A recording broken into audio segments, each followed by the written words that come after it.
একঘেয়ে মসুর ডাল খেতে আর ভালো লাগছে না, তাহলে এই রেসিপিটা একবার ট্রাই করে দেখতে পারেন। একদম কম উপকরণে ভীষণ সুস্বাদু একটা রেসিপি, অবশ্যই বাড়িতে ট্রাই করে দেখবেন। আপনার হাতে যদি 5 মিনিট সময় থাকে তাহলেই তৈরি হয়ে যাবে এই রেসিপিটি। দেখুন, আমি এখানে হাফ কাপ মসুর ডাল ভালো করে ধুয়ে নিয়েছি। তার সঙ্গে একটা বড় সাইজের আলু ভালো করে লম্বা লম্বা করে কেটে দিয়েছি, একটা পেঁয়াজ কেটেছি, আর 2টো কাঁচা লঙ্কা দিয়েছি। সঙ্গে দিয়েছি পরিমাণ মতো লবণ, হলুদ আর একটু গোলমরিচের গুঁড়ো। এক্ষেত্রে কিন্তু জিরে বা ধনে গুঁড়ো দেবেন না। এর মধ্যে কিছুটা সর্ষের তেল দিয়ে ভালো করে মেখে নিতে হবে। দেখুন, আমি সবগুলো উপকরণ ভালো করে হাত দিয়ে চটকে চটকে মেখে নিচ্ছি। মাখাটা কিন্তু ভীষণ ইম্পর্টেন্ট। ভালো করে সমস্ত উপকরণগুলি একে অপরের সঙ্গে চটকে চটকে একটু শক্ত হাতে মেখে নিতে হবে। মাখাটা এখানে ভীষণ গুরুত্বপূর্ণ।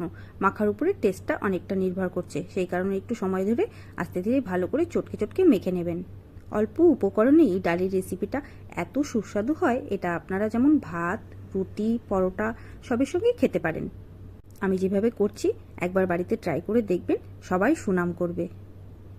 ভালো করে মাখা হয়ে গেলে এবার একটা কড়া নিয়ে নেবেন। কড়ার মধ্যে সমস্ত উপকরণগুলো আস্তে আস্তে ঢেলে দেবেন। এবারে মিডিয়াম ফ্লেমে এটাকে একটু ভেজে নিতে হবে। অল্প ভেজে না নিলে কাঁচা ভাবটা থেকে যাবে, সেই কারণে আমি প্রথমে এটাকে একটু মিডিয়াম ফ্লেমে ভালো করে ভেজে নেব। নেড়েচেড়ে ভালো করে ভাজা হয়ে গেলে আমি এরপরে এর মধ্যে জল দিয়ে দেব। আপনারা চাইলে গরম জলও দিতে পারেন, তবে নর্মাল জল দিলেও কোনো সমস্যা নেই। এখানে যেহেতু আমি হাফ কাপ ডাল নিয়েছি, সেই কারণে আমি 2.5 কাপ মতো জল দিয়ে দেব। আপনারা যদি একটু পাতলা খেতে চান তাহলে জলটা একটু বেশি দেবেন, তবে 2.5 কাপ জল একদম ঠিকঠাক পরিমাপ। আপনার হাতে যদি একটু সময় থাকে তাহলে ডালটা আগে 10 মিনিট ভিজিয়ে রাখবেন, তাতে ডালটা খুব তাড়াতাড়ি সেদ্ধ হয়ে যায়। এরপর জল দিয়ে ভালো করে ডালটা সেদ্ধ হতে দেব। ডালটা যদি আগে থেকে ভেজানো থাকে তাহলে 4 থেকে 5 মিনিটের মধ্যেই আপনার ডালটা সম্পূর্ণ সেদ্ধ হয়ে যাবে। তবে এই ক্ষেত্রে আমরা ডালটাকে পুরোপুরি গলিয়ে ফেলবো না, একটু আস্তে আস্তে রাখার চেষ্টা করব, যাতে খাবারটা খেতে বেশি সুস্বাদু হয়। এবারে ডালটা ফুটতে দেওয়ার পালা। আপনি 2 মিনিট অপেক্ষা করুন, তারপরে একটু নেড়েচেড়ে দেখবেন যে ডালটা সেদ্ধ হয়ে গেছে কিনা। দেখুন, অনেকটাই সেদ্ধ হয়ে এসছে, মোটামুটি ফেটে গেছে ডালগুলো। এরপরে আমি আর বেশিক্ষণ অপেক্ষা করব না, কেননা কি এই ডালটা আমি পুরোপুরি সেদ্ধ করব না। দেখুন, আমার ডাল আলু মোটামুটি 90% সেদ্ধ হয়ে এসছে। এর থেকে বেশি গলাবো না, তাহলে একদম পুরো টেস্টটাই নষ্ট হয়ে যাবে। যাতে একটু আস্তে আস্তে থাকে, এরকম অবস্থায় আমি কড়াটাকে সরিয়ে আলাদা জায়গায় রাখবো। এরপর নেক্সট স্টেপে আমি একটা তড়কা প্যান নিয়ে নিব। তার মধ্যে কিছুটা পরিমাণ তেল দিয়ে এর মধ্যে একটা শুকনো লঙ্কা ফোড়নে দিয়ে দেব। তারপরে দেব কিছুটা আস্ত জিরে, একটু বড় সাইজের 3 কোয়া রসুন আমি একটু গ্রেট করে নিয়েছি। এরপরে তেলের উপরে আমি সেই রসুন কুচিটা দিয়ে দেব, দিয়ে ভালো করে ভেজে নেব। তেলের উপরে রসুনের যে সুন্দর একটা স্মেল বেরোয়, এটাই এই খাবারটাকে সুস্বাদু করে তুলবে এবং গন্ধটা একদম পরিবর্তন হয়ে যাবে। এরপর আমি কিছুটা পরিমাণে কুচো করে রাখা পেঁয়াজ এই সম্বারের মধ্যে দিয়ে দেব, দিয়ে ভালো করে নেড়ে নেড়ে ভেজে নেব। এই ভাজাটা কিন্তু আপনারা ফ্লেমটা একদম লো ফ্লেমে ভাজবেন। এরপর আমি এর মধ্যে পরিমাণ মতো লবণ, একটু হলুদ আর একটু কাশ্মীরি লঙ্কার গুঁড়ো দিয়ে দেব।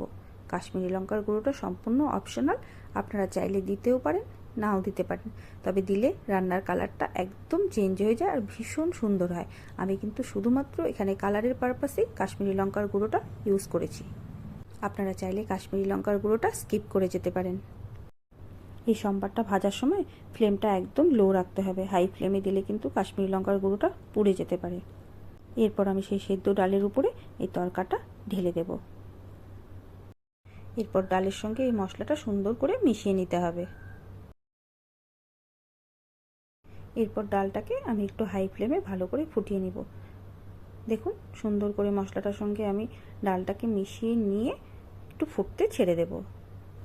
এর থেকে বেশি ঘন করব না, কারণ এটাকে রেখে দেওয়ার পরে আর একটু ঘন হয়ে যাবে। সেই কারণে এখন যে অবস্থায় আছে এই অবস্থাতেই গ্যাসটা বন্ধ করে দিতে হবে। গ্যাসটা বন্ধ করার আগে একটু লবণটা টেস্ট করে দেখে নিতে হবে ঠিকঠাক হয়েছে কিনা।